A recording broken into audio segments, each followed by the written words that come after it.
why the Son of Man? Why when Jesus walked around and throughout Judea calling himself the Son of Man, why that title was so important to the Jews and why it offended the Pharisees and Sadducees.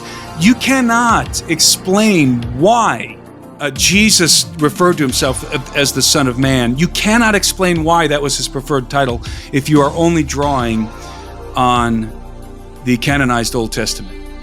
But if you take the Book of Enoch and you understand who this Son of Man is predicted to be, what he represents, then you realize why they had to crucify him.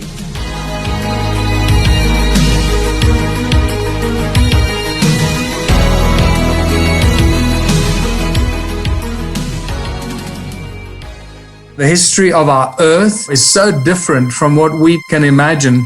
Enjoy the journey. The Smithsonian, that if they found out about a large skeleton somewhere, was to go get it. I'm going to assume at least one person is right, because if one person's right, it busts the paradigm. It all goes back to the fallen cherub. And the problem with the modern day church, they have a very truncated view of the supernatural. This backdrop that's just pregnant with all kinds of meaning associated with this Mount Hermon event.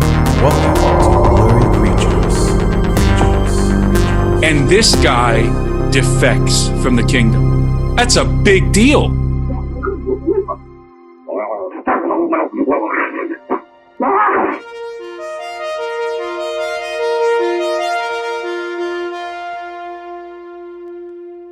Blurry Creatures strikes back. That's right. Today we are excited to announce our Book of Enoch is in the world.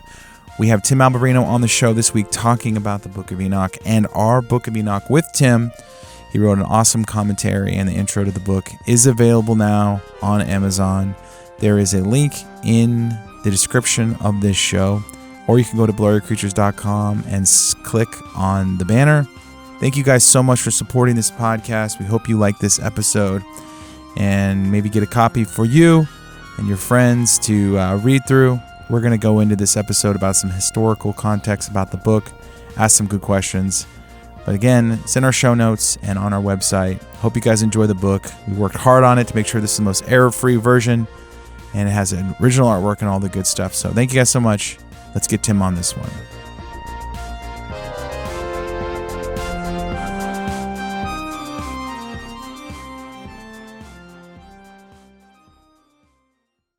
All right, welcome back to Blurry Creatures. Luke, we've been talking about this for 3+ years. We've been talking about the Book of Enoch. A lot of these concepts that are only found in the Book of Enoch. And we've had a lot of people reach out to us. Hey, which version of Book of Enoch should I get? And then Luke's like, let's put out a blurry Book of Enoch. Let's work with Tim, and we'll do it. Yeah, you're right. We've been teasing this for a while, Nate. We've been talking about we're doing a book. We're doing a book with Tim, and so this is the book. And this has been a lot of a labor of love, if you will. Been a lot of heavy lifting on the part of Tim Alberino, and also on our part to put out what we think is the cream of the crop, the top tier translation, formatting, and then of course Tim has done commentary on the Book of the Watchers, which, as you know, if you've listened to our show, is really the meat and potatoes of Enoch. It deals with an expose on the Genesis 6 event. And, we've had episodes on Enoch real early on, actually, with Jed Payne from Church and Other Drugs to kind of talk about, how interesting this piece of Apocrypha is and, where it sort of fits in everything. And, everyone from Dr. Michael Heiser onward, scholars, Dr. Judd Burton, and to pastors like Doug Van Dorn, to the incomparable Timothy Alberino have talked about the importance of this book in not only from a historical context, but also from a biblical context, as, things like 1 Peter and Jude quote directly from this book. So at the very least, the Book of Enoch was something that was not only widespread and well-known among the ancients and those that read the New Testament, as well as more than likely a lot of those in the Old Testament. But we know that from the Dead Sea Scrolls and discovery at Qumran, that this was the second most copied scroll for them. Now, of course, that's a microcosm, but this was a set apart community of scribes, and they believed it to be of enough importance that it was the second most copied book that they have discovered in that trove of manuscripts. So very important too, as well, when we're talking about the things we talk about on our show and the supernatural aspect of the reality of the world we live in and the realms that a lot of context. A lot of context. And so very excited to be releasing the book. Very excited for people to get their hands on this book. Hey, there's fresh artwork in there too, Luke. That's right. That was it. I almost got to that. There's our own Nate Henry labored over doing some really cool artwork along with these scenes from the Book of the Watchers that Tim then provides commentary as we sort of unpack perhaps how this really occurred and what it may have looked like to the ancients. And so welcome back to the show, Timothy Alberino. What a journey. You know, we are 3+ years into Blurry Creatures, and we started somewhere crazy with you, and it's been unbelievable to spend time with you, to see your work and the timing of things as it was. If we look back at 2023 and the House Oversight Committee on UAPs, as we could barrel on to disclosure. Barrel on, you say? Yeah, exactly. That's for you, Nate. I just feel like we're at a point where it is so relevant to the things that you wrote about as you unpack the scriptures, and also the post-human paradigm as you talk about in Birthright, your book. But just grateful for your friendship as we navigate in this place, and to kind of get to do some of these things alongside you has been a privilege. Welcome back to the show. We're talking about the Book of Enoch today, and excited to do that as we release our joint efforts in our own release of the Book of Enoch. It's always fun to be back with you guys. Yeah, over the last couple of years, our paths have been crossing a lot. And I was working on a Book of Enoch. I've been wanting to produce one for years, because just like you guys, I get a lot of people from my audience who are asking me all the time, probably on a weekly, at least a monthly basis, about the Book of Enoch. Which version should I get? How trustworthy is the text? And it just occurred to me that I just got to produce a Book of Enoch. That way I can just point people to this one that I know is a good copy and is good commentary. And I was interfacing with you guys one day and realized that you guys were working on the same project. And we had the exact same idea. We had the exact same desire to create a copy that could be definitive for our audience, but also that had some unique elements, specifically these concept scenes. And so when we discovered that we're both on the same track in regard to the Book of Enoch, we just decided to do a collaboration rather than both of us produce our own books of Enoch. It made a lot more sense to collaborate. And so we've begun what I think is a very exciting collaboration between the three of us in the development, not only of the Book of Enoch, but also something we're calling the Nephilim series, which is going to be a continuation of ancient texts. Some very interesting things we have planned. But the Book of Enoch is the first installment, the first volume in what we're calling the Nephilim series. So this is very exciting. It's been laborious for us to put this together, but it's also been a labor of love for us, because we really want to produce something nice for our audience, for the Blurry Creatures audience, for my audience, and give them, as I said before, a definitive copy of the Book of Enoch that the three of us feel really confident in, and that we can reference. And that reflects also, it's very unique. I want to stress that there's no other Book of Enoch out there like this Book of Enoch. This is the first of its kind, in that it reflects a perspective of the antediluvian world that is unique to the conversations that we have had together on your show. And so we wanted to take the conversations on Blurry Creatures and sort of translate them into a Book of Enoch with conceptual art and conceptual scenes. So we've created we have, I think, at least 7 scenes in the book, conceptual scenes that are not just sort of, your run-of-the-mill scenes from the Book of Enoch. These are very unique, and you'll see why if you get a copy of this book. It's a very unique perspective on what's really unfolding in the narrative. And it's really cool to have this conceptual scene explanation on one side, and then on the other side you have the actual artwork. And I think it's going to help people to conceptualize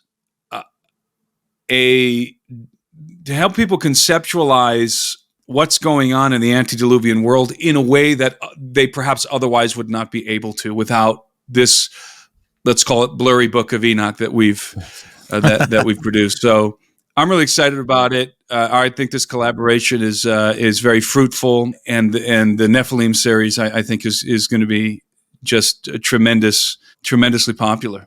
I was looking at our catalog, Luke, and Our very first episode with you, Tim, has overtaken your Genesis 6 episode as the number one, the Watchers, our very first episode we did together. And we kind of were baptized into the mind of Tim Alberino from the get-go. And here we are talking kind of the insane mind of Tim Alberino. I love it, man. It really it helped our show kind of grow into what it's become. And you're a huge part of what Blurry Creatures is now. And it's cool to do this project together. But that episode was titled The Watchers, and that is like the biggest part of this Book of Enoch, the concept that I think a lot of Christians, and we grow up in the church and we miss these characters, and you only really hear about these characters in the Book of Enoch, but you're in the Bible itself, there's hints of these angels. What are these angels? Where do they come from? Is that sort of the focal point of the Book of Enoch? For my first question, is this the main thing that people take away from reading it?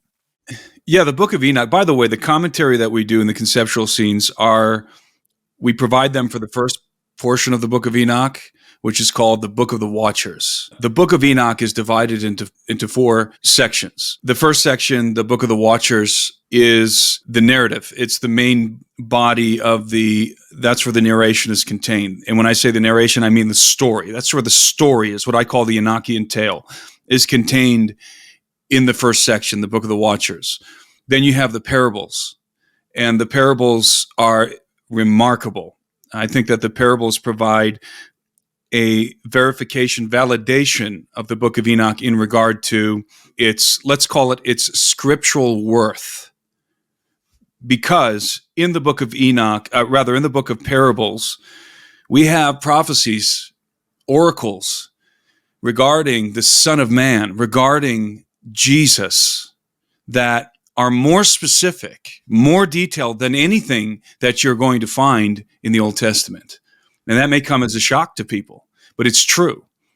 The revelation of Jesus Christ in the Book of Enoch is, I would say, is more concise, is more specific than any other document on the face of the earth. Jesus was the coming of Christ, especially the second coming of Christ, the eschaton and the eschatological worldview of the apostles and of Jesus himself, are derived primarily not from the Old Testament, but from the parables, but from the Book of Enoch. And again, that may come as a shock to people, but it's true. And when people read the parables, they'll see what I mean. It's just absolutely remarkable how specific these prophecies in regard to Christ are. And we know that the parables were written before the advent, the birth of Jesus. So what does the Bible tell us? What does Revelation tell us? That the testimony of Jesus is the spirit of prophecy. And so that if you have, within the Book of Enoch, again, specifically in the parables, if you have the testimony of Jesus before the birth of Christ, then what you have is validation that this is indeed legitimate prophecy. Right? Yeah. That's the stamp of verification.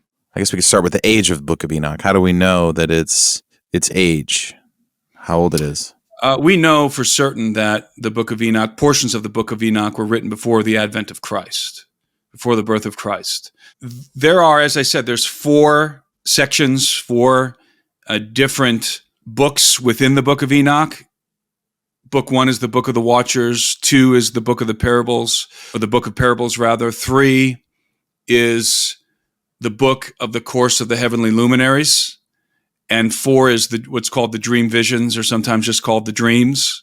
And the first 2 of those, the Book of the Watchers and the Book of Parables, as I said before, are unquestionably dated before the birth of Christ. The Book of the Courses of the Heavenly Luminaries and the Book of Dream Visions are likely not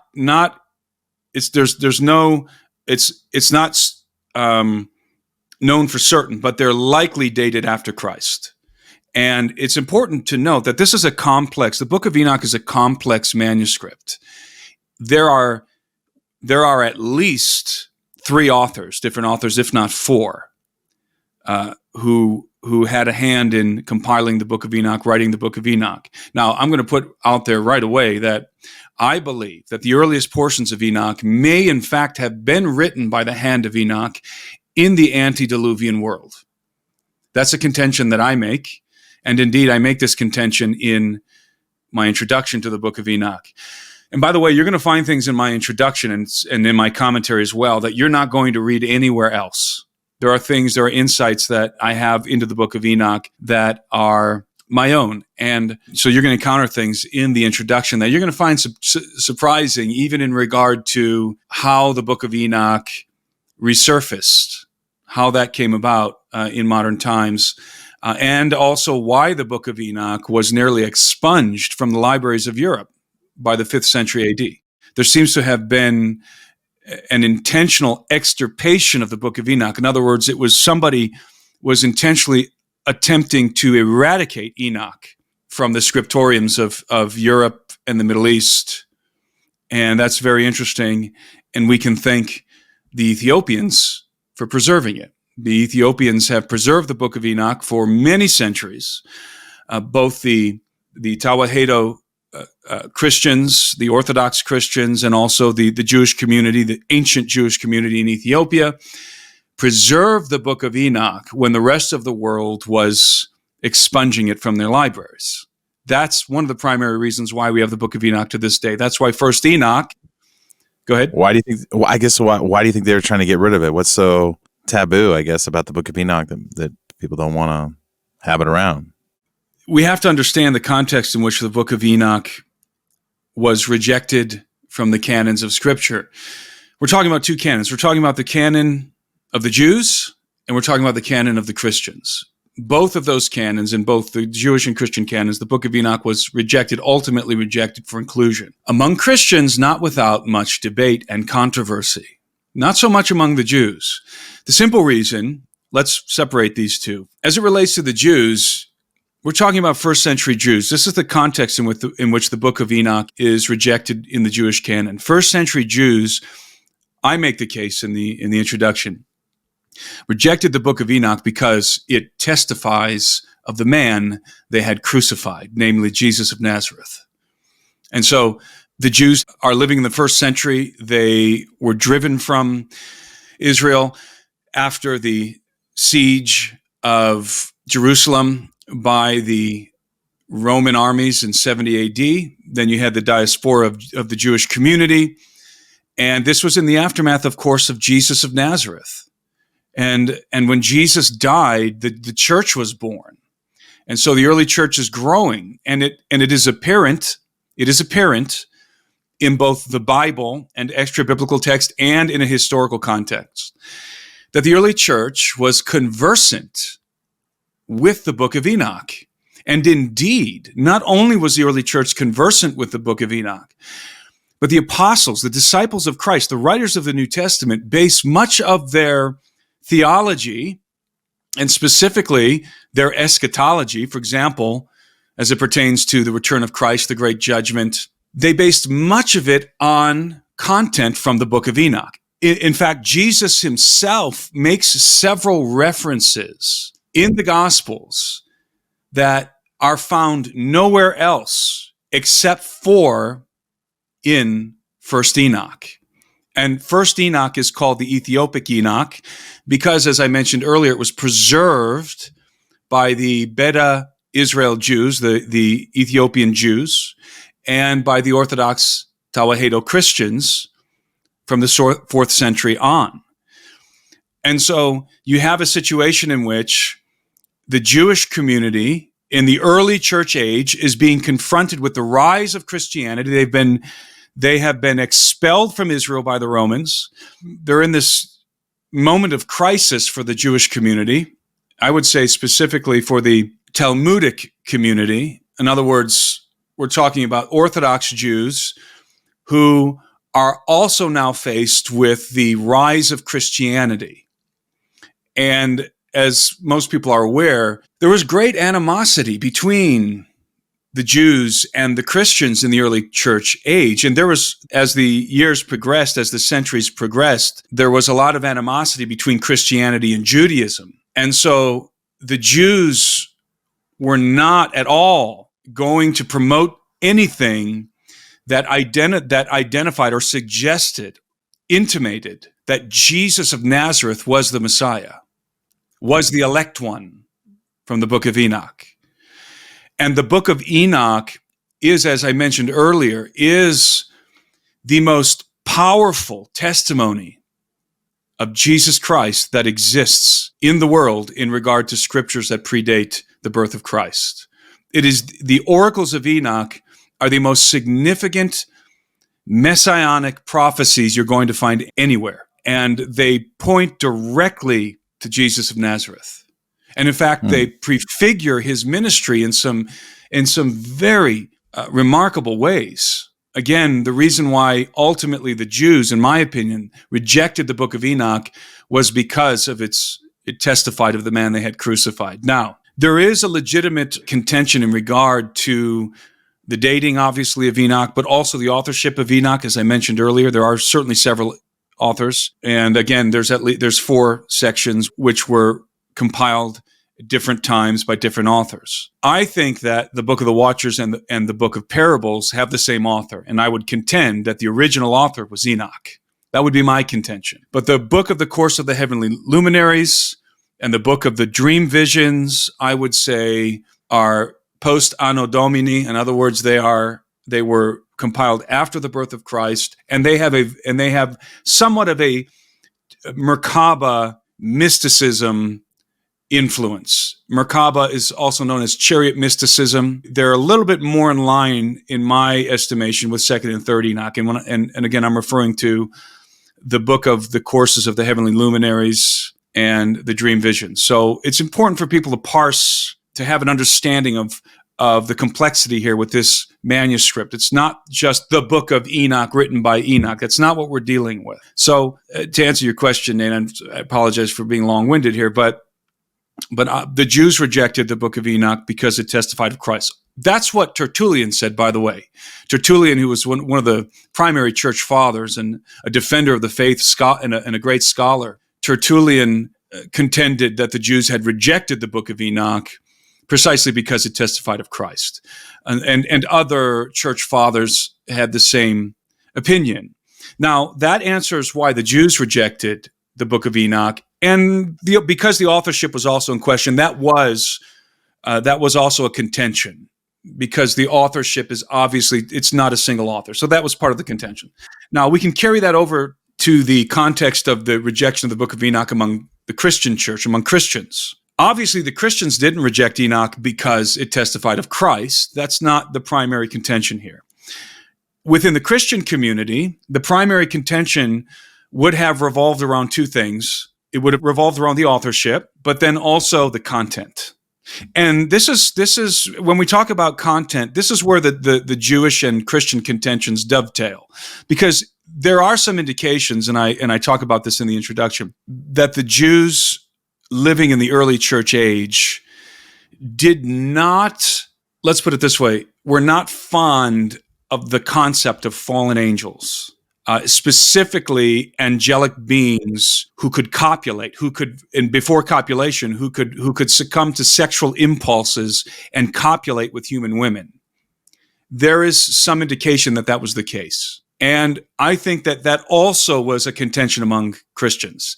Some Christians were scandalized, I think, by the situation that is evident in the Book of the Watchers, the notion that heavenly beings, these holy watchers, a very high-ranking order of angels, could lust after and have sexual intercourse with human women was scandalizing, I think, for some people in the early church age. It is very important, though, to recognize that I am not referring to the early church in regard to the Church of the Apostles, to the disciples of Christ, because they quote from the Book of Enoch. We know Jude, for example, quotes from directly, verbatim, from the Book of Enoch. You literally have a passage that is copied and pasted from 1st Enoch into the New Testament.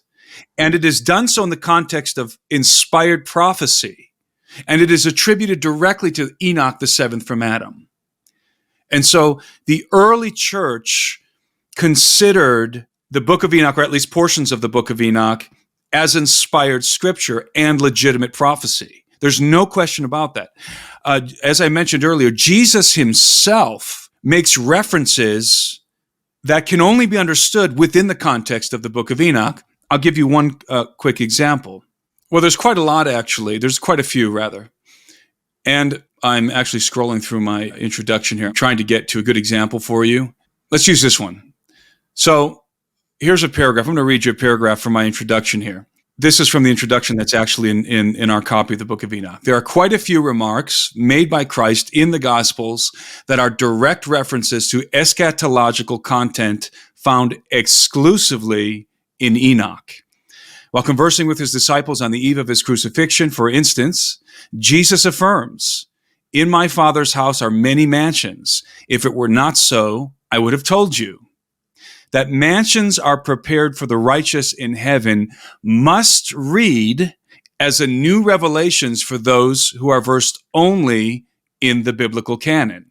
But for those conversant with the Book of Enoch, the words of Christ ring with a familiar tone. And here's a passage now from the Book of Enoch. "And after that I saw all the secrets of heaven, and how the kingdom is divided, and how the actions of men are weighed in the balance. And there I saw the mansions of the elect and the mansions of the holy." Now, Jesus is saying, "In my Father's house are many mansions, and if it were not so, I would have told you." Now, that always struck me as a bit curious. Why is Jesus saying, "If it were not so, I would have told you"? Do you guys ever think about that? Why is he saying that? "If it were not so, I would have told you." Because it's written somewhere, and he's affirming it. You see? And the question is, where is it written that there are mansions in heaven? Not in the Old Testament. In the Book of Enoch. "And there I saw the mansions of the elect and the mansions of the holy." So Jesus is saying, it's true. I would tell you if it weren't. It's true. "In my Father's house are many mansions. If it were not so, I would have told you."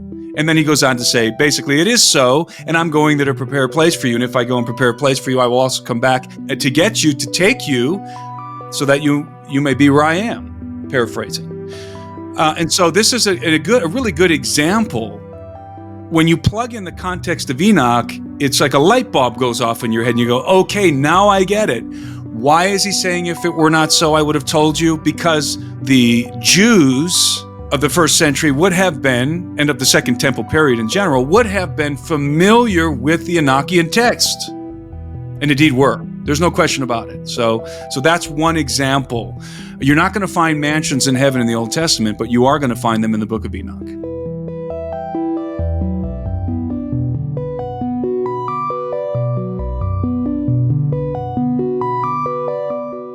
You are going to find them in the Book of Enoch.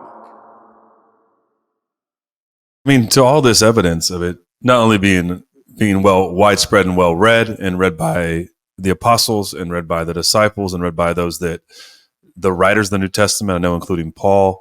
Why then do you think, other than the Ethiopians, this is excluded from Christian canon? Because I know we got through the Jewish canon question, but we know that when they put together the canon, because we have our Bibles, here there is no Book of Enoch. And I think this is a big point of contention, right? We've people on our channels, a lot of channels, other places, people in the church, etc., say, leave this alone, don't touch it. This is not part of Scripture. This is not part of canon, so you don't need to read it, which I think is kind of absurd, because people read all kinds of things outside of the biblical text, and especially not, and a lot of the things aren't referenced in the New Testament that we as Christians aspire to being God inspired and holy and God breathed, right? So, or at least influenced by. Right. I'm just saying. So then walk us through that. The Ethiopians have it. We know that because that's how it's rediscovered. Not to spoil it, but in your introduction you do talk about the rediscovery of it. But we went backwards, and we're talking about it predating Christ. Also, the familiarity with this book was widespread in the time of Jesus, so much so that Christ references it, as you pointed out, and we know that Jude the apostles and Peter in First Peter directly quote word for word.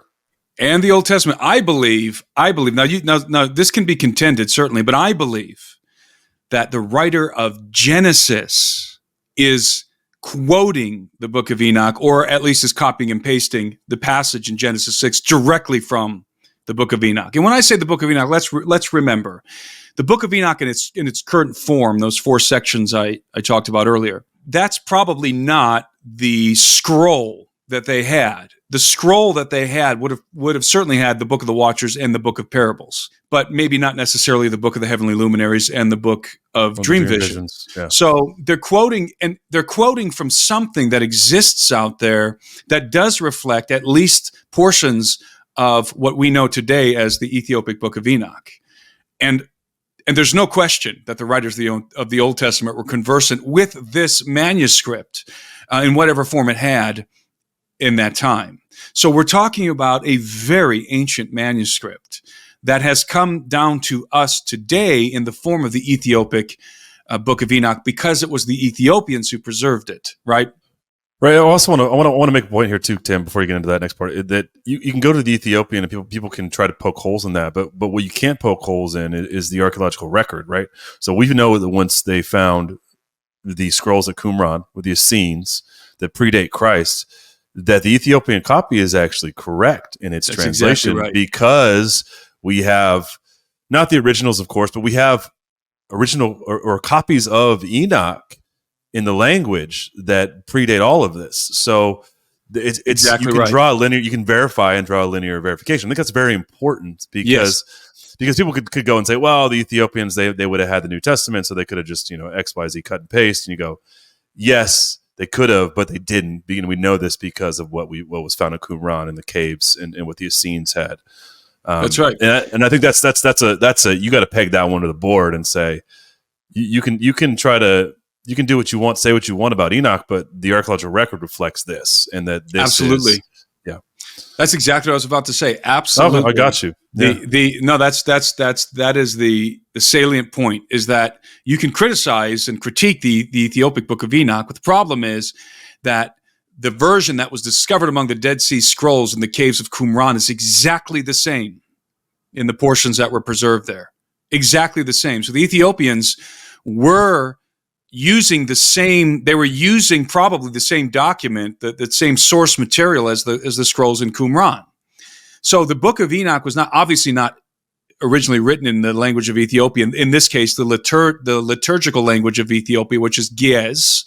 That's what the Ethiopic copy of Enoch was written in. The original copy of Enoch was either written in Aramaic or Hebrew, or a combination of both, and probably in an even more ancient language before that. Again, I would contend that the earliest portions of Enoch were written by the hand of Enoch in the antediluvian world. So that is a great point. Now, returning to come back and answer this question, I'm sure is making people anxious out there, and that is why do the Christians reject it? Because that is probably the most important question on people's minds listening to this. Let me once again read a paragraph here from my introduction, because I say it better in writing than I can say it verbally to you now.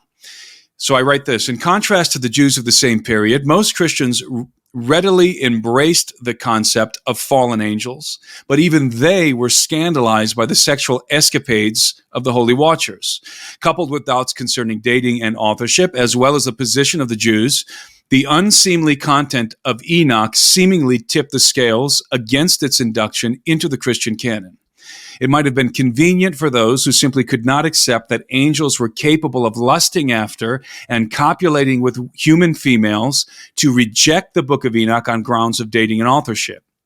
Whatever the case, the Enochian influence on Christian theology faded into obscurity, and following in the line of Talmudic rabbis, the Sons of Seth interpretation of Genesis 6 became the dominant view of the Catholic Church by the late 4th century AD, in no small part thanks to Augustine. Now, Augustine is or Augustine, as some people say, is the main reason why the Book of Enoch was ultimately rejected in the canon. That's kind of a different subject, but that really was the death knell for the inclusion of the Book of Enoch into the Christian canon. Augustine did not want the Book of Enoch included in the canon. And it is important to note, though, that I do not believe that the primary contention, contrary to popular belief, revolved around the authorship and dating when the Book of when it was being deliberated by the early church in regard to its inclusion in the canon. I think, and the reason why I think that is because they could simply have included the portions of the Book of Enoch which they knew to be ancient. Again, considering that Jude quotes verbatim from the Book of Enoch, they could have simply included those portions and then excluded the portions that were likely written after Christ, or the dating of which was just too uncertain. So they could have come to a compromise, but the fact that they didn't come to a compromise and that they decided to exclude it altogether really suggests that the primary contention revolved around the content of Enoch rather than the dating. And again, I think that some early Christians were scandalized. And when I say early Christians, I should make a differentiation here. I don't mean early church age Christians.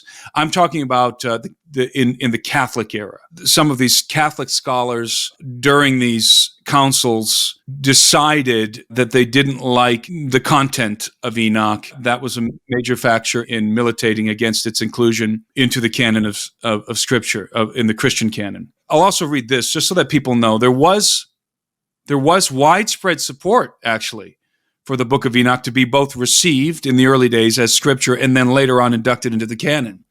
I write this: despite the controversy, more than a few prominent church fathers held a favorable view of the Book of Enoch, and some even referenced it as Holy Scripture. Among these are such luminaries as Clement and Barnabas, who were the friends of Paul, Irenaeus, Origen, Tertullian, Athenagoras of Athens, and the formerly mentioned Justin Martyr. I talked about a case with Justin Martyr earlier on in this introduction. Tertullian, the famed scholar and defender of the faith in Carthage, was particularly vociferous in support of Enoch, even contending for its inclusion in the canon.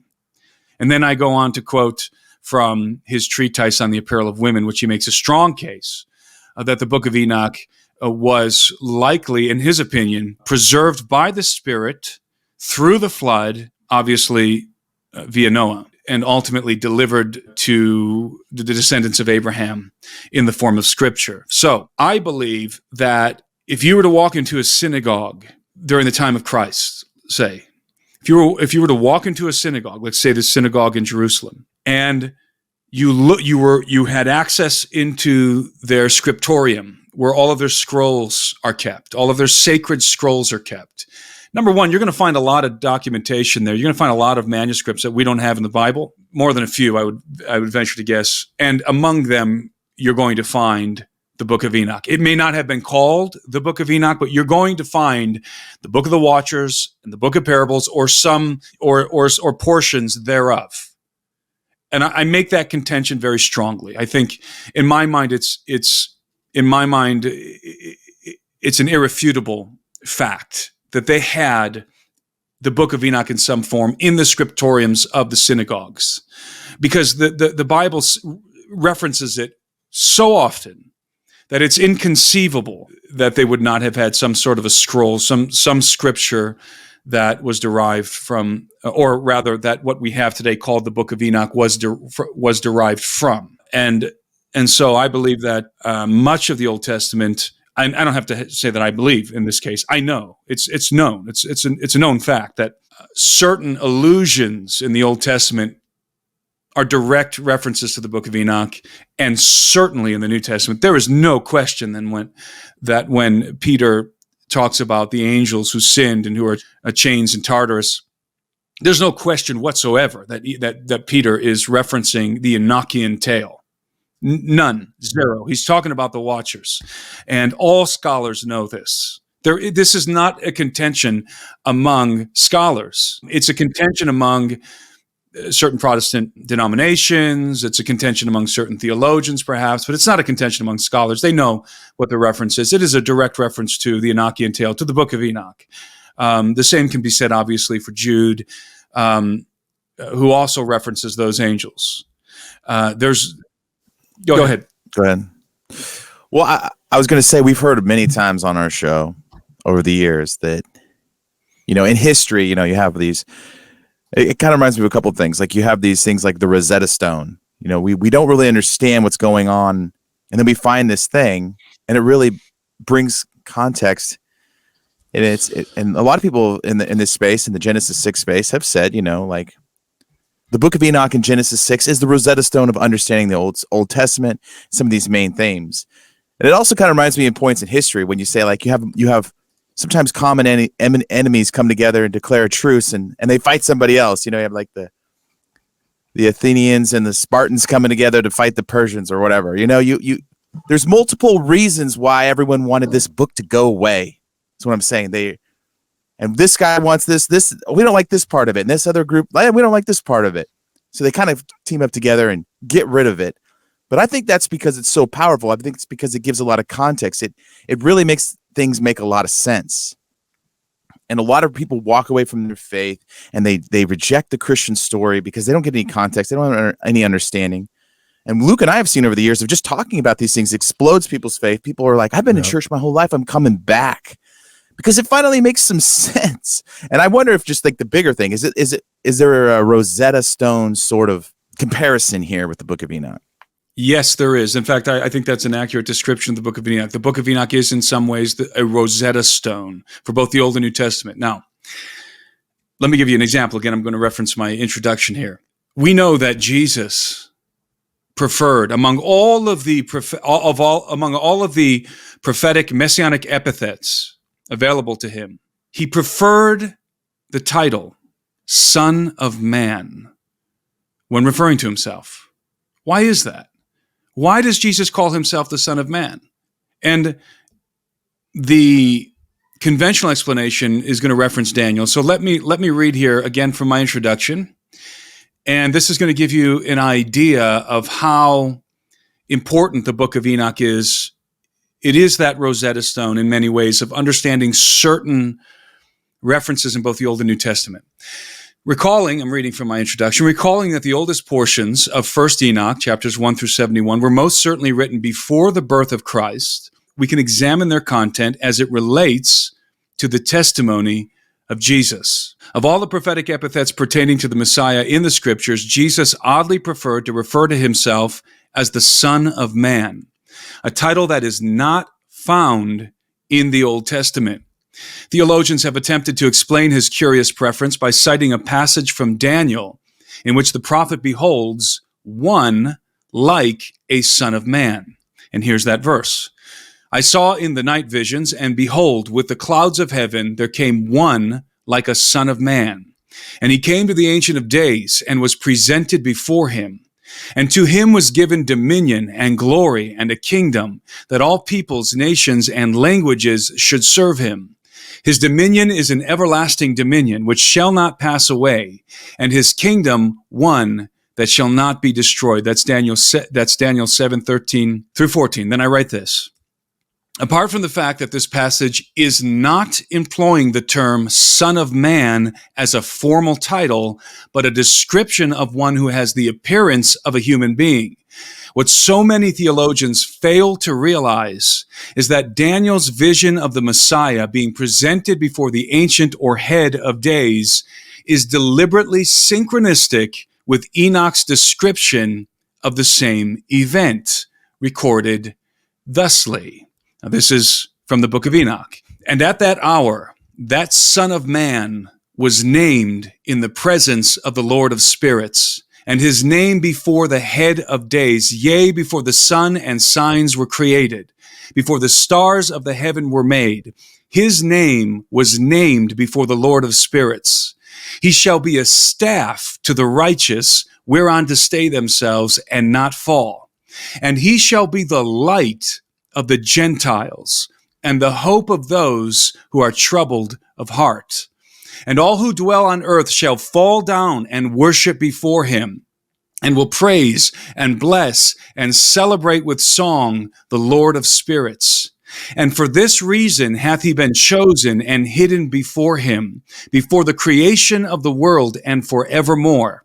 And the wisdom of the Lord of Spirits hath revealed him to the holy and righteous, for he hath preserved the lot of the righteous, because they have hated and despised this world of unrighteousness, and have hated all its works and ways in the name of the Lord of Spirits. For in his name they are saved. and according to his good pleasure hath it been in regard to their life. And then I'll read this final paragraph I write here. Unlike Daniel, Enoch employs the term Son of Man as a formal title ascribed exclusively to the promised Messiah. Long before Jesus was born of Mary in Bethlehem, Enoch foresaw that the Son of Man would be a staff to the righteous and the light of the Gentiles. The very core of Christian doctrine is revealed in the pronouncement, for in his name they are saved. When Jesus referred to himself as the Son of Man, the meaning was crystal clear in the minds of the Jews. The Pharisees and Sadducees understood exactly who he was claiming to be, precisely because they were well versed in the oracles of Enoch. Jesus was not merely declaring himself to be a Son of Man, but the Son of Man, according to the Scriptures. And I go on to give some more examples of this. And so, I mean, for those who are unfamiliar with the Book of Enoch, the verse I just read from Enoch may seem shocking to you. It certainly did to me when I first read the Book of Enoch. Shocking precisely because here is a manuscript that is written before Christ. And you can argue whether it was written by the hand of Enoch. That's really irrelevant. The point is, it's written before Christ, and yet it is prophesying of the Son of Man in a way that is more conspicuous and concise than any Old Testament Messianic prophecy. He shall be a staff to the righteous, whereon to stay themselves and not fall. And he shall be the light of the Gentiles. This is in the Book of Enoch, written before the birth of Jesus of Nazareth. I mean, in his name, they are saved. These are New Testament doctrines. So clearly, the Messianic content in the Book of Enoch is, in my mind, validating its authenticity. Because the testimony of Jesus is the spirit of prophecy. And if you have a manuscript which testifies of Christ according to the Scriptures, specifically according to the revelation of Christ himself and of his disciples, then you know, if you're a Christian, that this is true.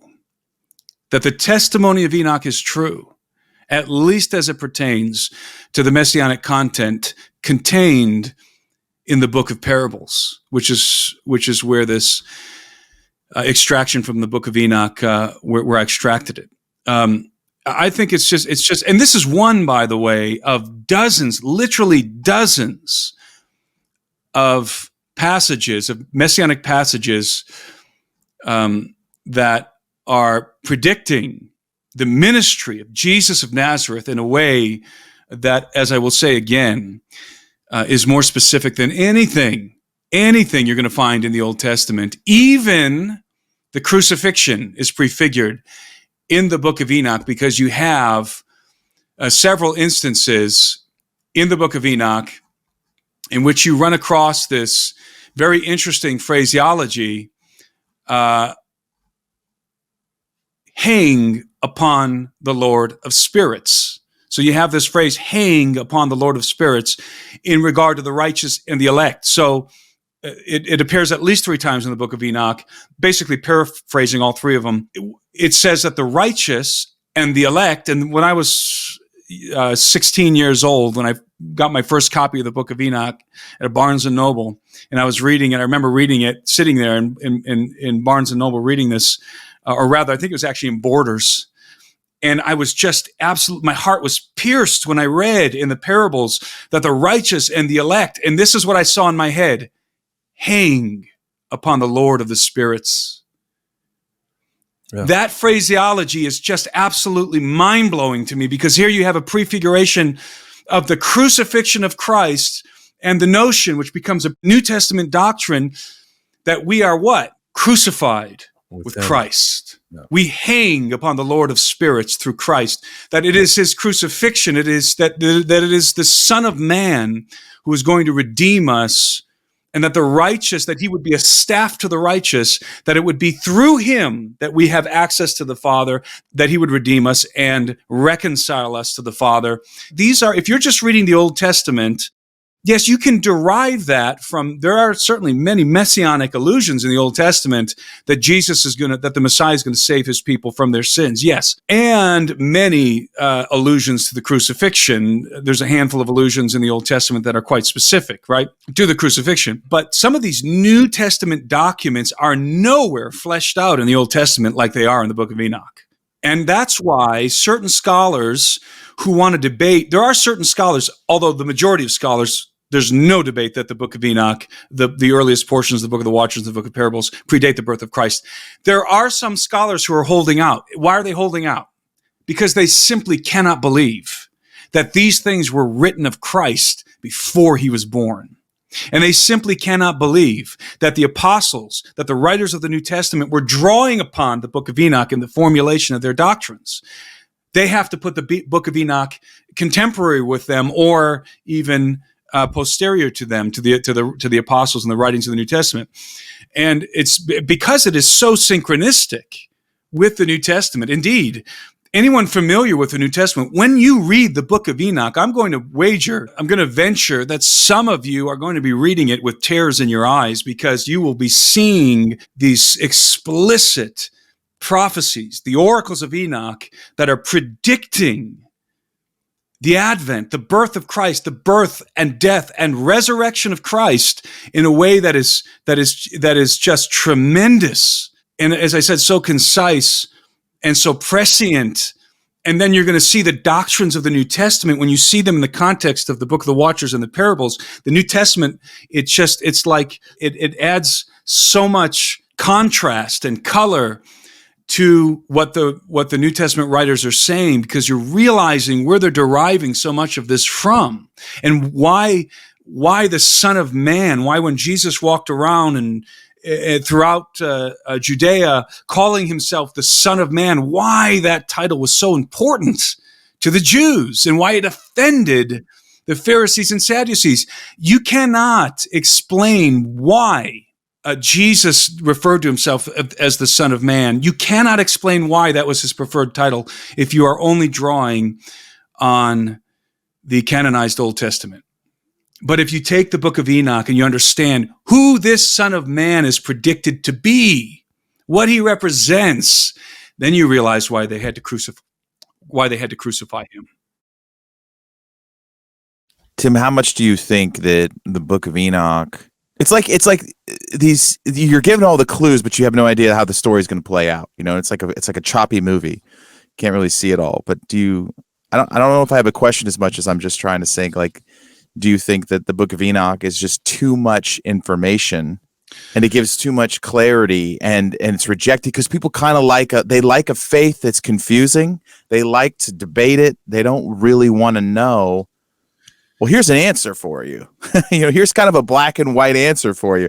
And we sort of reject those things. The Book of Enoch certainly, and I don't know if this answers your question, but the Book of Enoch certainly informs the Christology of the New Testament in a way that the Old Testament does not, or at least it's certainly an expansion on the Old Testament, or the writings of the Old Testament. I would say that the prophecies of the Old Testament are actually an expansion on the Enochian manuscript, the Enochian text, which predate them. As I said earlier, that vision of Daniel, the vision of Daniel of the Ancient of Days, ancient or head of days, is synchronistic with Enoch's vision of the Ancient or head of days. And the one I read was just one of a handful of them in the parables.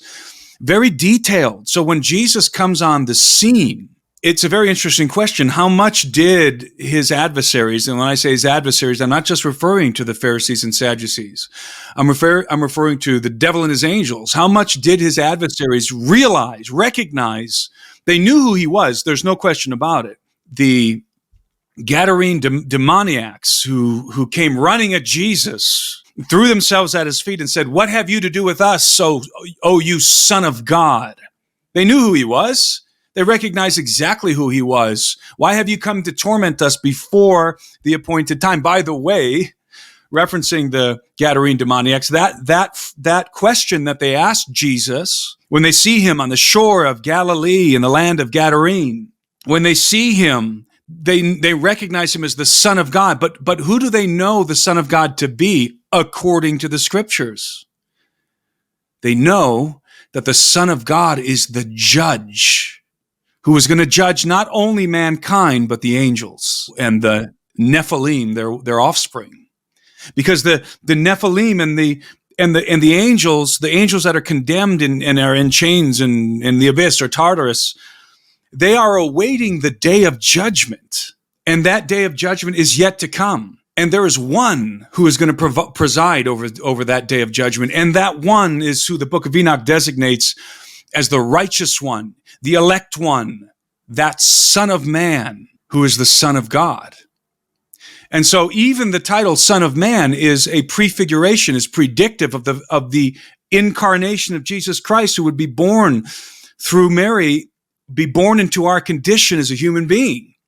The very title Son of Man, because Enoch makes it clear that this Son of Man is also the Son of God. And so that in and of itself is in a remarkable prophecy regarding the incarnation of Christ being born into the human condition. But these demons, they recognize that the Son of Man is here. What is he doing here before the appointed time?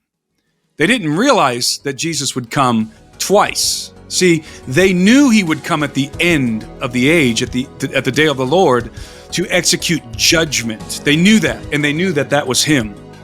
Why is the great judge walking on the earth before the appointed day of judgment? Now, if you're just referencing the Old Testament, when you encounter this story in the New Testament of the Gadarene demoniacs, you don't have the context of, number one, who these demons are, where they come from, and number two, why they would ask Jesus this question. Why have you come to torment us before the appointed time? The only way you're going to understand this dynamic, the only way, is if you read the Book of Enoch.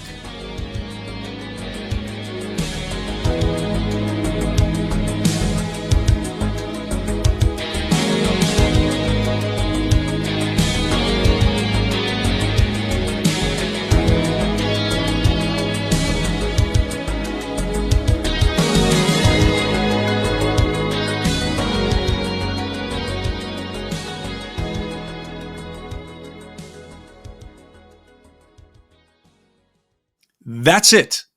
Now, you can say, well, if you're familiar with Second Temple Judaism, yes, because Second Temple Judaism is based upon certain apocryphal books apart from the Scriptures, and also specifically, and I would say most importantly, the Book of Enoch. So, yes, it's that Rosetta Stone concept again. How are we to understand even what a demon is without the Book of Enoch? The answer is, you can't. Again, you can say, well, we know Second Temple Judaism, but the Second Temple Judaism is deriving from the Book of Enoch. So, in many ways. So here's a scene that everybody knows about, right? In all of these contemporary churches, everybody knows about this scene with the demon-possessed Gadarenes that approach Jesus. And yet, how many of them realize that the context is the Book of Enoch?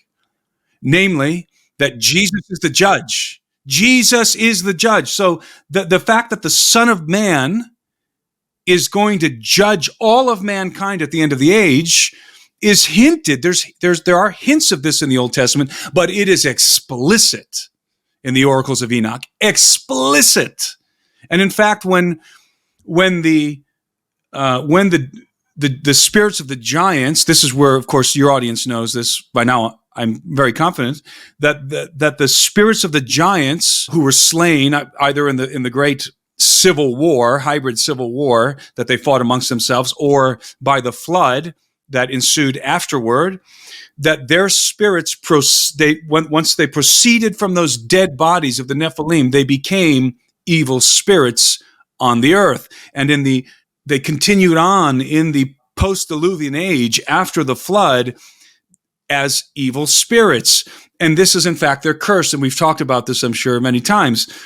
And how would you know that reading the Old Testament? How would you know that reading the New Testament? How would you know that if you're a Christian sitting in church and your pastor's preaching on the Gadarene demoniacs? How would you know that these are the spirits of the Nephilim?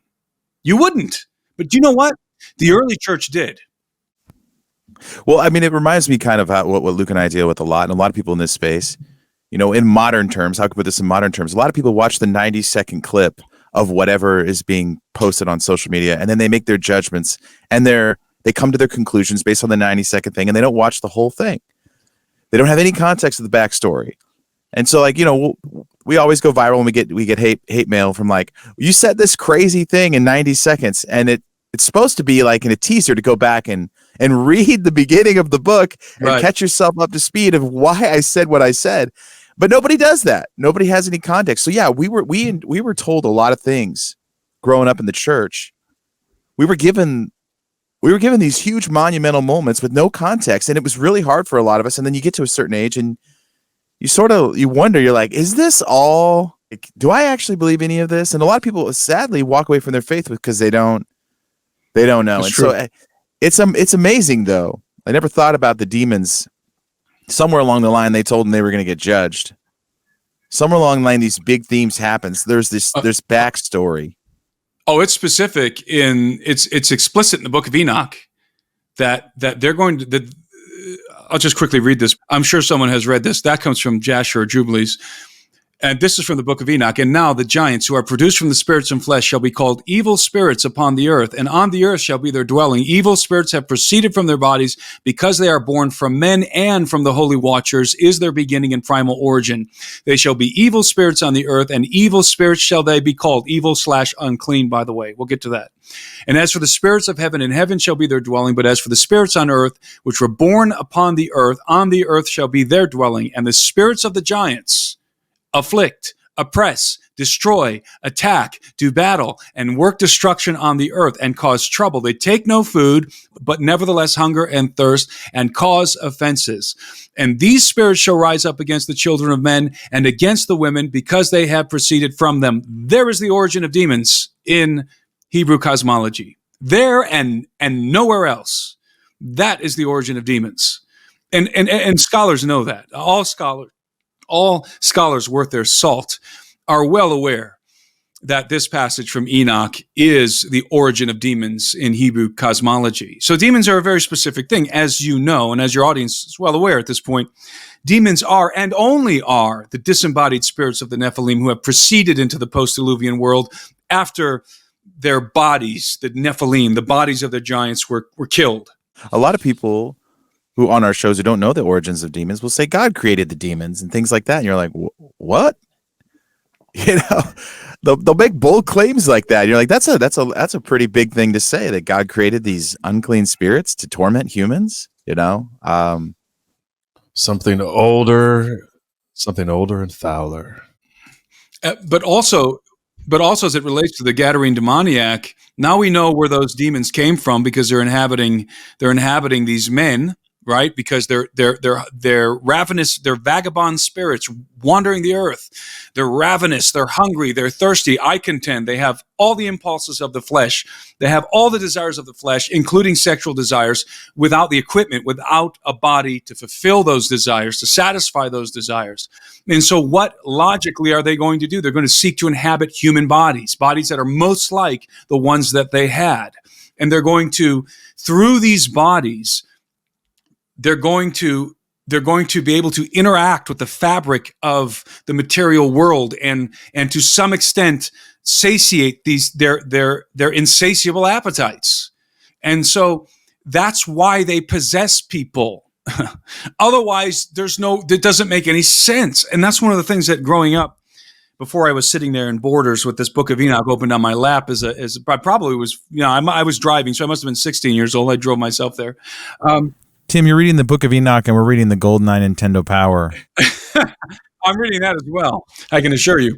So here I am reading this, and I finally realize, because I've always had this question, why do demons want to inhabit human bodies? Where's the answer for this? Somebody tell me why. And there's no reason why people can make things up. And this is the thing, in the absence of information, we have concoction. People just concoct stuff. And this is a problem I have with a lot of deliverance ministries. They just concoct things they just create these bizarre concoctions because they don't have information. But when you plug in information, you can understand, at least from the Hebrew conceptualization, from the Hebrew cosmology, you can understand why demons seek to inhabit bodies. It's crystal clear. They're hungry. They're thirsty. They have the desires of the flesh. There's only one way to satiate yourself in that condition. This is a terrible condition, by the way, and it really underlies a lot of pop culture movies. For example, I always cite the Pirates of the Caribbean, the first movie in which the pirates are cursed. Remember, they have this curse placed upon them. They can't eat. They can't drink. They have bodies, but they can't satiate their desires. And so all they want is to remedy this problem that they have, is to undo the curse so that, Barbossa can bite the apple and that they can experience and satiate their bodies and their hunger and their thirst and their desires and interact with the fabric of the material world. Again, this is the condition of the Nephilim. We bring this up a lot on our show, Tim, about sort of the limits of demons. Demons are very limited. And when people say demons are out there creating advanced craft, advanced technological machines and flying them around, you're like, well, you don't really understand the limitations of a demon. It just, it's like a cockroach in the spiritual world. It's not high on the list of spiritual beings, and they're just trying to get into a body, anybody, just to feel what it's like. It's kind of a crazy leap then to say that they have these genie powers where they can do whatever they want. They can't do whatever they want. They can only do a limited number of things. And like you said, they're just carnal creatures trying to feel what it's like to be alive in a body. And why is the rum gone? Why is the rum gone? Why is the rum always gone? If you wanted to finish the thought, I had one other question. I kind of want, like, maybe broad brush question on your thoughts. It's going to be an opinion question, but a lot of Christian circles and even in our channels, there's this real visceral reaction, knee-jerk reaction to the discussion around Enoch, or to the bringing up of Enoch, or to the suggestion to read and understand Enoch. And that is also always sort of, or oftentimes qualified with like some sort of semblance of Gnosticism, right? And I just want to, in your opinion, why do you think there's such a visceral reaction, or such a knee-jerk canned reaction to this book and this apocrypha? Because it's something that pops up again and again. This is a Gnostic gospel. This is, don't read this. It's outside the Bible. We don't need it. Right? I kind of referenced that earlier, but in your opinion, why do you think that happens? Do you think that's some of the marketing around it, if you will? Because people are very religious and dogmatic, and they have a hard time thinking in a way that is complex, and it takes one's ability to parse things. For example, when you're holding the Book of Enoch in your hands, one ought not just accept everything in it as verified scripture or prophecy, because we know there's various authors written at various periods of time. So you have to dig, you have to look, you have to gain understanding and understand, first of all, what qualifies prophecy for one thing, but then also understanding what's written before Christ, what's written after Christ. And then you can hold this book in your hand, this Book of Enoch, and you can, to use a biblical phrase, rightly divide it. And so it's that sort of thinking that's necessary. And there's a lot of people out there who are not capable of that thinking, because they're very dogmatic, and they've locked themselves into these boxes. And all they have in their head is, it's not in the canon, it's not in the canon, it's not in the canon, it's not in the canon. And so the word of God to them is only contained within the canon. So, but for me, the testimony of Jesus is the spirit of prophecy. That's what's true for me. And so, again, if I'm reading in the parables of Enoch, the testimony of Jesus, a document that was clearly written before the birth of Christ, then I know that this prophecy is true, because it testifies accurately of Jesus and is affirmed by Christ and his apostles. And that's all that matters to me.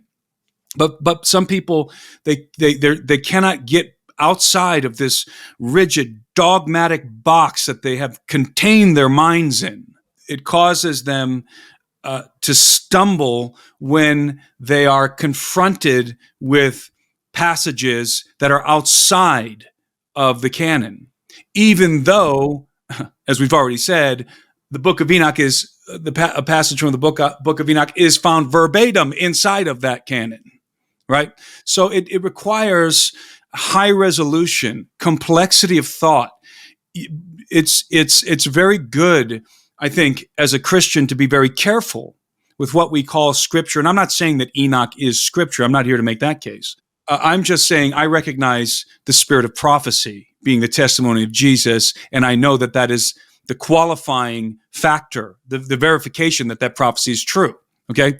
So this is a complexity that you have to adopt, I think. If you're going to comment on the Book of Enoch, then first read it, and read it with an ability to parse and to be complex with the text, and to not, so because some people will just say, the Book of Enoch is true. It's true. It's true. Now, I wouldn't say that. I'm not going to hold up the Book of Enoch. This isn't our copy. This is a copy I've had since I've had for 20 plus years. Our copy is being printed right now, but I'm not going to hold up this Book of Enoch and say, this is true. No, I'm going to hold up this Book of Enoch and I'm going to say some of this is true. And that's how we ought to approach these things. But people are very dogmatic. They want black and white. And that leads to that visceral reaction that you're talking about, Luke. And on one hand, I understand it, but on the other hand, it's time for people to grow up. If you're listening to Blurry Creatures, especially, you're going to have a higher resolution perspective on things if you're going to try and make sense of all the things that we talk about on here and that your other guests talk about. So let me tie up this last thing we were saying before we move on. I read The Origin of Giants, and now let me put a little bow on this Gadarene demoniac situation. I read the last verse in the Book of Enoch from chapter 15, verse 12, and these spirits shall rise up against the children of men and against the women because they have proceeded from them. Chapter 16. Now, this is important. Remember, what did the demons say to Jesus? We know who you are, Son of Man or Son of God. Why have you come to torment us before the appointed time? Chapter 16, Book of Enoch.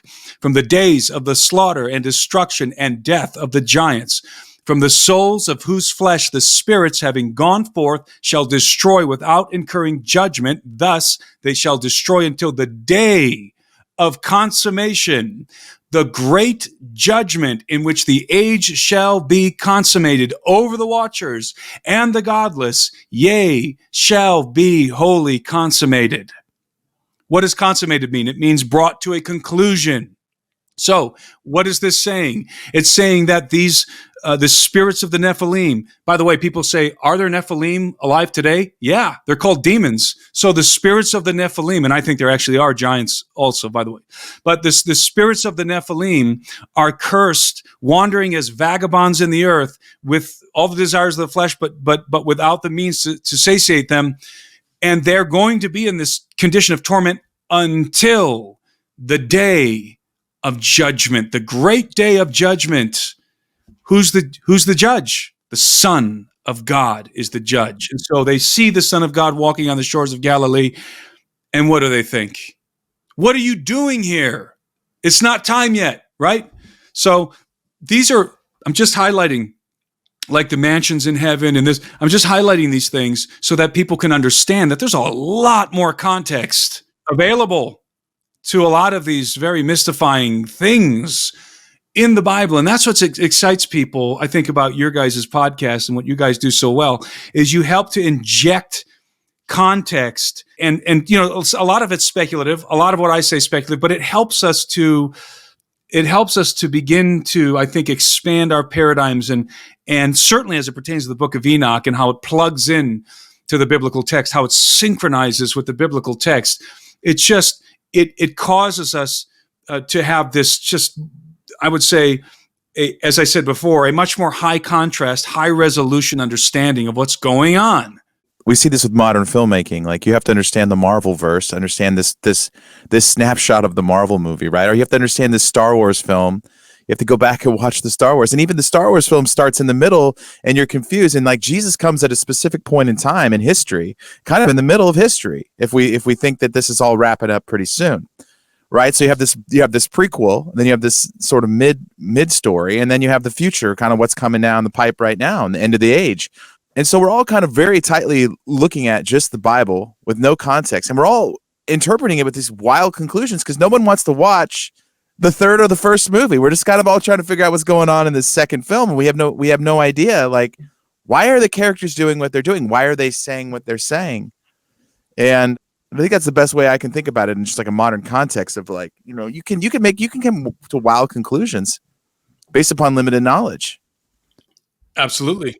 Yeah, that's right. I've seen pastors get up and preach whole messages based on passages from the Bible. For example, this passage in 2 Peter about the angels who are bound and chains, and totally get it wrong because they're not referencing the source. They're not referencing the Book of Enoch. And so they come up, they walk away with this ridiculous interpretation because they are ignorant to or have refused to consider the Book of Enoch, from whence the passage is derived. And there's a lot of that out there.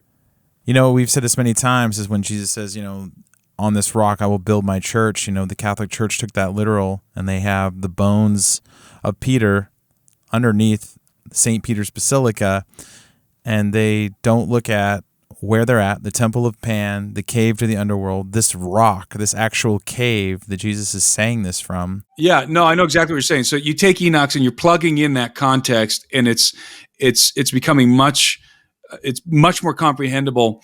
Now, I want to say something here before we run out of time. When you read the Book of Enoch, and I've said this, 5 times already, but the Book of Enoch has 4 different sections. Basically, there's a couple of other sections, but basically it's got 4 sections, 4 different divisions, written at different periods of time, probably by different authors. I say probably because I think that definitely by different authors, but the Watchers and the Parables, I think, have the same author. That can be disputed, but that's my opinion. It's important that when you read past the Book of Parables, okay, so for those of you who've read the Book of Enoch, who are reading the Book of Enoch, or who are going to get our Book of Enoch and read it, when you read past the parables, you are entering into a portion, you're entering into content, and even within the parables, by the way, in a portion called Enoch's Journeys Through Earth and Sheol, you're going to encounter content. So even within that pre-Christ portion of the text that predates the birth of Christ, you're going to encounter highly esoteric content in this book. Esoteric meaning very strange, prophetic, visionary content. Please keep in mind that all of it is in the context of a dream or various dreams and visions. So Enoch, for much of the book, especially after the parables, but even within the parables, Enoch's journey through the earth and Sheol, you're going to be presented with all kinds of very, very strange things, okay? Especially in the book of the Courses of the Heavenly Luminaries, which I do not believe is written by Enoch, by the way. But let's stay within the parables. So I'm going to keep this because after the parables, when you get into the Course of the Heavenly Luminaries and the dream visions, I think you're drifting into some Merkaba mysticism there, and I don't consider it to be on the same level of authenticity as the Book of the Watchers and the Book of Parables, and that's why we provide, by the way, commentary. That's why I provide commentary on the Book of the Watchers, because I only have commentary on the narrative portion of the book and not on the esoteric stuff, precisely because it is esoteric in nature.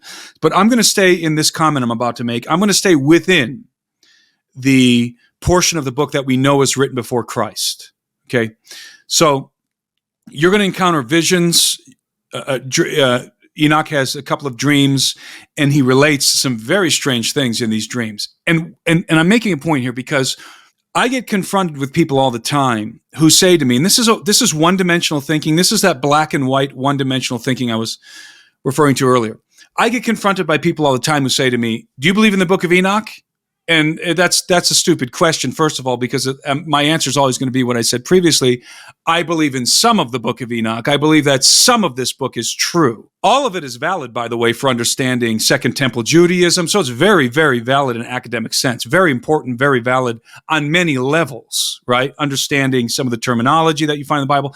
It's a wonderful academic document. Some of it is absolutely prophetically accurate, and I would put in the same qualification as Scripture based on what Scripture provides as the validating mechanism, which is, again, prophecy regarding Christ, which is true. So, but these vision dream sections that you're going to run into, people confront me, as I said, if you believe in the Book of Enoch, well, what do you think of this? And they'll hit me with a vision or dream that Enoch had. How can you believe that something referencing the stars, for example, that the stars move because they're blown by the east wind or something like that, right? How can you believe anything this book says if it's so stupid, scientifically speaking? That's one side of the equation, right? The other side of the equation, I get the other people, namely people who subscribe to the flat earth theory, will say to me, well, you believe in Enoch, right? Some of it. Well, how then can you not subscribe to flat earth? Because Enoch says this, that, and the other. And it says, for example, that the stars are these and the planets are these and blah, blah, blah. And so you get this very interesting conversation going. On the one hand, people are trying to discredit the Book of Enoch because of its scientific illiteracy. And on the other hand, people are trying to convince you that in order to believe in the Book of Enoch, you have to believe in the flat earth or some other theory, right? It's this weird thing going on all the time with me in my confrontations with people, my encounters with people. I don't really have confrontations, my encounters with people. I'm sure you guys get this all the time as well. So this is very important. So I'm going to demonstrate to you something I've been saying for a long time and that I think is authenticated, validated in the Book of Enoch. I'm famous for saying that when you read prophecy, when you read anything that's prophetic in the Bible, you need to understand it's esoteric by nature, supposed to be esoteric. It is the glory of God to conceal a thing, okay? And it is the glory of the kings to find a thing out. So when you confront prophecy, you're dealing with iconography. You're dealing with symbolism. You're dealing with metaphor, allegory. And that's all you're dealing with. Okay? You are never dealing with anything literal, ever. That's not the context. It's not the point of a dream or a vision. If God wants to show you something literal, he will pick you up and bring you to heaven and show you. And I will submit that that has never happened. How do I know that's never happened? Because Jesus said that no man at any time has ever ascended or descended from heaven save the Son of Man. So I think that the context for all the rest of this prophetic stuff is dreams, visions, perception, okay? It's interpretive. It must be unpacked. Okay, so now, in the Book of Enoch, we have this. This is within the Enoch's journeys through the earth and Sheol, which is inside of the parables. Enoch is having a dream in which, and much of the Book of Enoch is involved in this dream. Enoch is having a dream in which various angels are showing him things. And he's seeing things, and he's being shown, things about the moon and the sun and the stars and so forth. Okay. And again, if you're reading this from as a secular person, you're going to say, "Oh, that's interesting, but that's really stupid, scientifically speaking," right? So I'm going to read you this little portion. And I saw other lightnings and the stars of heaven. This is within the context of one of these dreams. And I saw how he called them all by their names, and they hearkened unto him. He's talking about other lightnings and the stars of heaven. And I saw how they are weighted in a righteous balance according to their proportions of light. So these stars in heaven, some of them are brighter, and they're weighed in a righteous balance according to their proportions of light. Okay. I saw the width of their spaces and the day of their appearing, and how their revolution produces lightning. Oh, no, hold on a second. This is stupid, right? Stars don't produce lightning. Does anybody think stars produce lightning? So if we're reading this literally, then we got to conclude that stars produce lightning, which is stupid. That's ridiculous. Obviously, stars and lightning are disassociated. We know that. Okay, continuing. So, and how their revolution of the stars produces lightning. And I saw their revolution according to the number of the angels. and how they keep faith with each other. Okay, now we have to concede, if we're going to take the Book of Enoch literal, this dream, that the revolution of the stars is according to the number of the angels. Okay, that's really weird. All right, continuing. And I asked the angel who went with me, who showed me what was hidden, what are these? Now, this is very important for those of you who are reading the Book of Enoch. Please hear me, and we're going to read our Book of Enoch. And he said to me, the angel, the Lord of spirits hath showed thee their parabolic meaning. Literally, their parable. Okay? Now, the angel is going to tell us what that stuff I just, that Enoch was shown means. These are the names of the holy who dwell on the earth and believe in the name of the Lord of the spirits forever and ever. You see what happened there?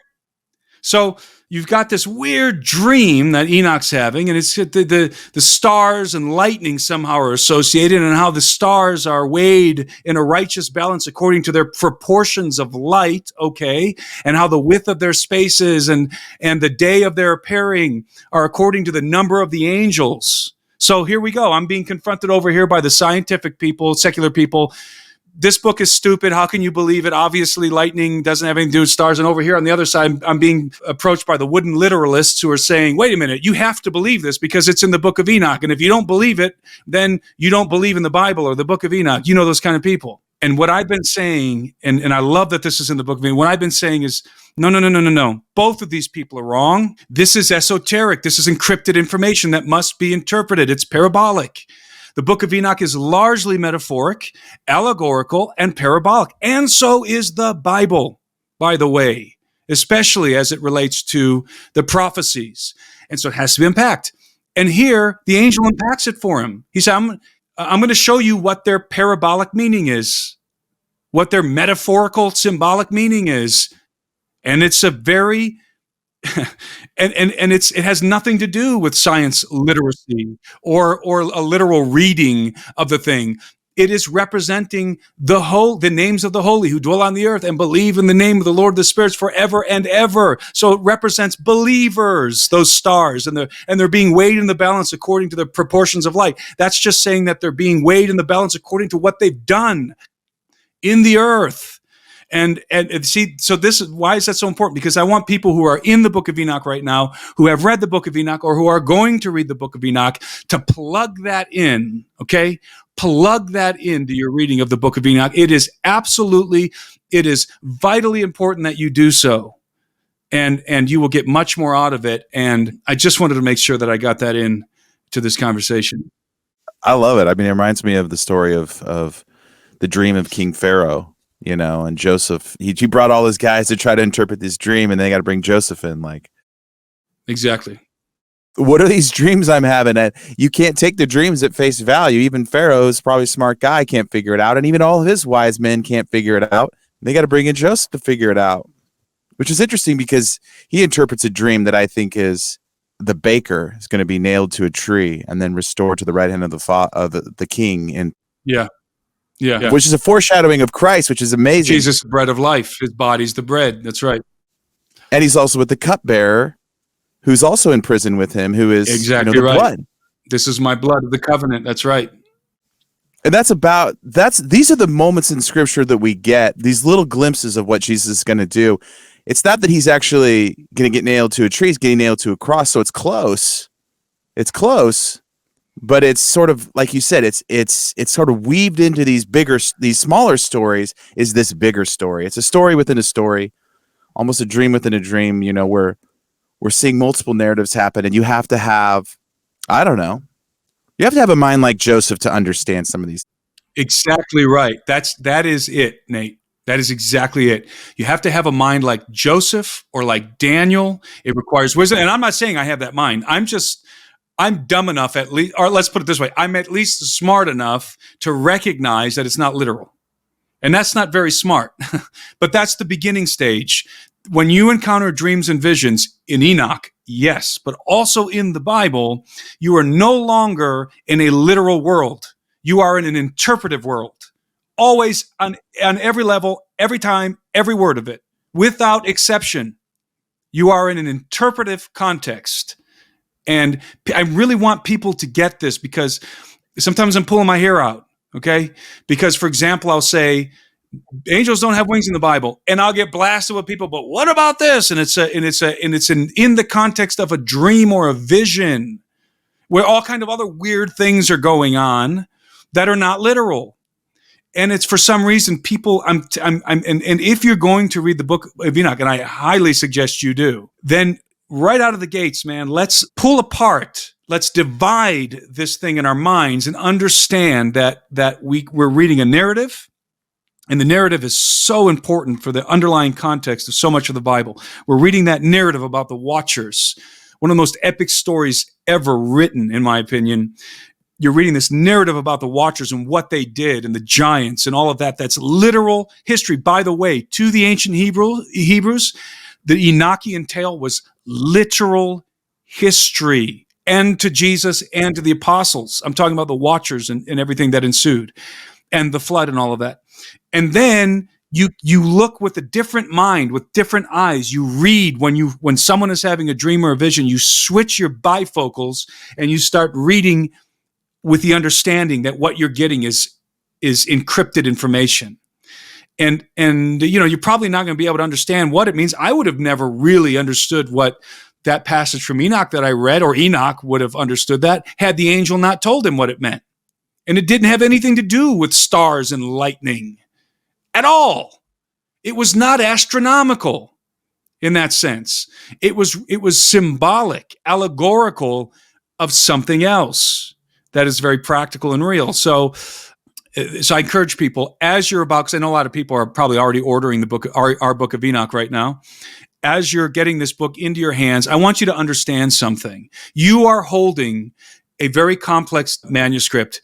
You are holding in your hands, when you hold the Book of Enoch, as I keep saying, some of the most remarkable, extraordinary prophecies of Jesus Christ, written long before he was born, that are self-validating. In other words, in my estimation, rise to the level of Scripture because they're true and accurate and testify of Jesus. And you're reading one of the most epic stories that's ever been written in regard to the Watchers and the giants. It is a fascinating read. And then on the other side, when you get to the esoteric stuff, you are going to be very well informed. At the very least, when you get into the older portions of the book, you're going to be well informed of the cultural trends and perceptions of Second Temple Judaism, which is really important. And so you've got this document, the Book of Enoch, out of all the apocryphal manuscripts, out of all of the other things that you can read in addition to the Bible, I would go so far as to say that the Book of Enoch is the most important of them all. And I think that the Book of Enoch, I mean, think about this, guys. Let's assume for a moment, okay? Let's assume that Enoch is indeed the author of the earliest portions of the Book of Enoch, the Book of the Watchers and the Parables.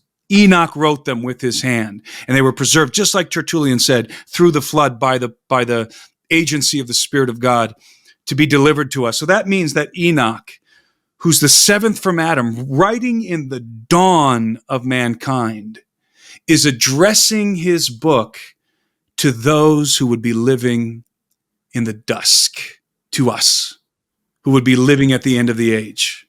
That sends chills down my spine when I think about that this document, that this manuscript very well may have come from the dawn of mankind in the antediluvian world, passed through the generations, conserved even through the 5th century when it was expunged from the libraries of Europe. The Ethiopians conserved it. Had they not, it would have been lost forever. But there it was, conserved in the Ethiopic church and in the Ethiopic synagogues. And now we have this document.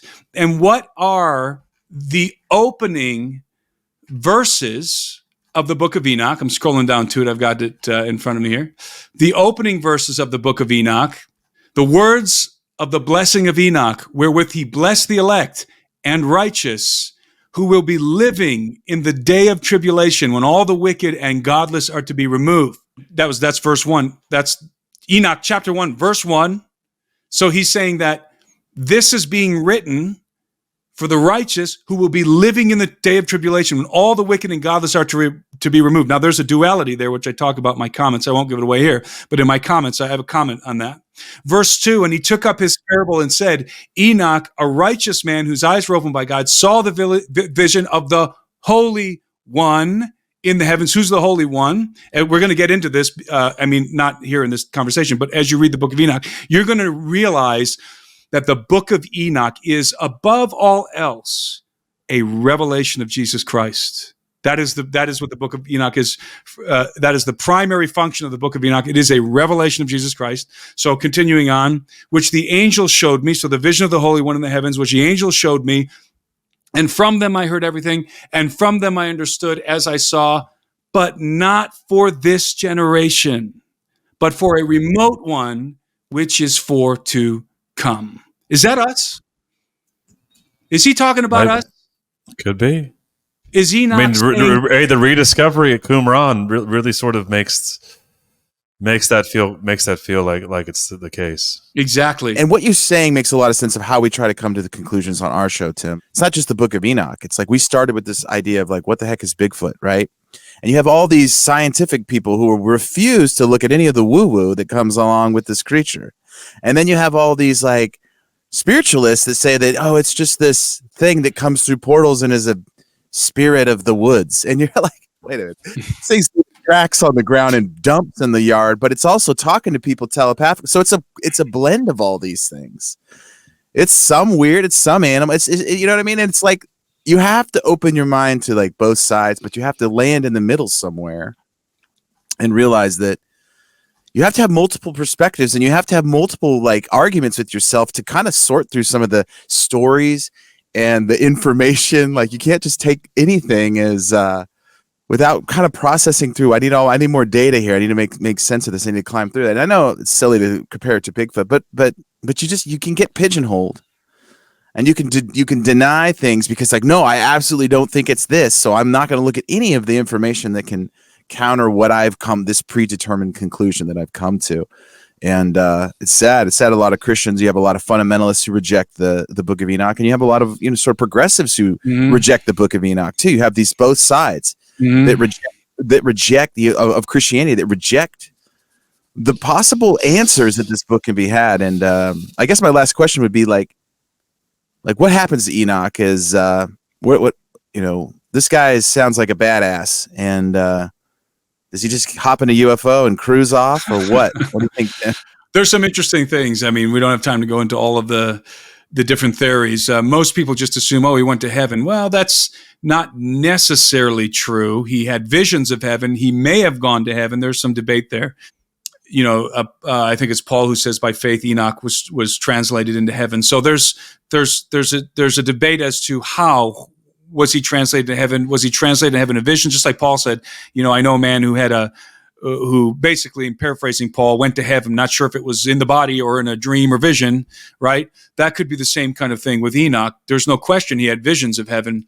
But we do know for certain that Enoch was taken away he was living among his brethren. He was living among the other sons of Adam, and he was literally taken away. And his activities, as it says in the Book of Enoch, were with the Watchers. He was chosen to be an intermediary between the Watchers of heaven, by the way, the Watchers of heaven, the good guys, and the bad Watchers. Because Enoch is not just dealing with God, he's dealing with the good Watchers in heaven who are talking to him and who are that divine counsel stuff that Mike Heiser talked about, are deliberating over the sentencing and the judgment of the bad Watchers on earth. And Enoch is the go-between. By the way, why is Enoch the go-between? Because he is a human being, and it is human beings who have authority on earth. And so Enoch is being used as the emissary, and he's representing mankind as that intermediary in interfacing with the Watchers. Well, he has jurisdiction. He's got jurisdiction, Tim, because the crimes exactly committed right. were on And earth. I do have some of that commentary in the book. And those of you who are familiar with Birthright know that that's some of the premise of that book. So, but anyway, I know we're almost out of time here, but let me say this. There's so much we could just keep talking about Enoch. I just so bad want to read some more of the Christological content, the oracles referencing the Son of Man, because they're so powerful right from the Book of Enoch. But you know what? Let that be a tease if you're on the fence to get the Book of Enoch. You've got to read the parables. I'm telling you, it's going to add to your understanding and appreciation of who Jesus is and who he was predicted to be from the dawn of mankind. It's going to enlighten and enliven your understanding of the gospel of Christ. I absolutely encourage everyone out there, not just because of our copy of Enoch, get any copy of Enoch, read at least the Book of the Watchers and the parables, the two first sections in the Book of Enoch. You will not be disappointed, especially if you read our copy, if you get our copy, our version of the Book of Enoch, because as you're reading, you're going to have my introduction and commentary. And by the way, there's things in my introduction here you're not going to find, as I said in the beginning, you're not going to find anywhere else. You're going to think some people are going to be a little bit, as I said in the beginning, surprised by some of the details regarding how the Book of Enoch was discovered in Ethiopia. But you're going to not only have that information and my commentary, you're also going to have the conceptual scenes, that visual content that's going to tie some of this together. It's going to give people a lot of fodder for their conceptual paradigm of the antediluvian world. And it's going to cause people to think about the antediluvian world in a different way, just based on these images and on these concept scenes. As I said, it's a scene written in text that goes with an image that we have at least 7 of these in the book. So you're going to get something in our Book of Enoch that you're not going to get anywhere else. We didn't just, grab an ancient text and put it through the printer and trying to sell it to you as something new. No, we put a lot of time and effort in this to give a unique perspective. And it was a collaboration between the 3 of us. A lot of blood, sweat, and tears went into this thing. We're trying to make it as nice for you guys as possible, as even in the graphics design on the cover and everything. We want you to have something in your hand that you really, really are excited about, and that you can be confident in, that we really did a good job putting it together. So go get our Book of Enoch and get it for your friends and family, especially if you haven't read the Book of Enoch. Even if you haven't read the Book of Enoch, and I'll close with this, guys, remember, this is volume 1 in the Nephilim series. You're going to want that full volume set there. This is volume 1, and we got the other ones coming behind it, which are going to be some interesting things we've got planned. That's right. Yeah. It's like Billy Mays. Because it's like Billy Mays. You're like, but wait, there's more. NephilimSeries.com. That's right. NephilimSeries.com is a new website that we put up. Yep. I think we're all tempted to believe the story that we're part of is boring. And I think Enoch injects a lot of seriousness into the conversation. It is not boring. We're not living in a boring story, and Christ surely has been on the verge to come save humanity from the get-go, and it makes that the gospel so much more powerful, so much more epic. And I think a lot of people, when they see it that way, they come back, they come running back, like the prodigal son, which is a lot of what we talked about on our show. But thanks, Tim. Thanks for doing this project with us. Thanks for collaborating with the Blurry verse and all the fans out there that have loved your episodes. We're excited for a lot of projects in the future, more episodes. Who knows what's cooking up in the old mind of Tim? He's coming up with all these. He's always got an idea. He's calling me, dude. What about this, Nate? And it's just I'm that way too. Luke's probably pulling his hair out. These 2 crazy guys. Well, I want to say this. Remember, Nate, we're an 80s themed show, and so when we were talking about dreams within dreams, we'd be remiss not to mention the impressive clergyman from The Princess Bride, who, by the way, says marriage, that dream within a dream. So not only do you have esoteric prophecy as dream within dreams, but you also have marriage. Princess Bride, baby, 1980s. Tim Alberino, thank you very much. Hey, go check out our book, available on Amazon, also available anywhere you can find books online, mostly Amazon. But Tim, thanks so much. Looking forward to many more projects, conversations, and the like. Grateful for your friendship and your time spent here with us. Yeah, this has been a great collaboration. Super exciting, and we're going to keep it going. Roll that time cop, Nate.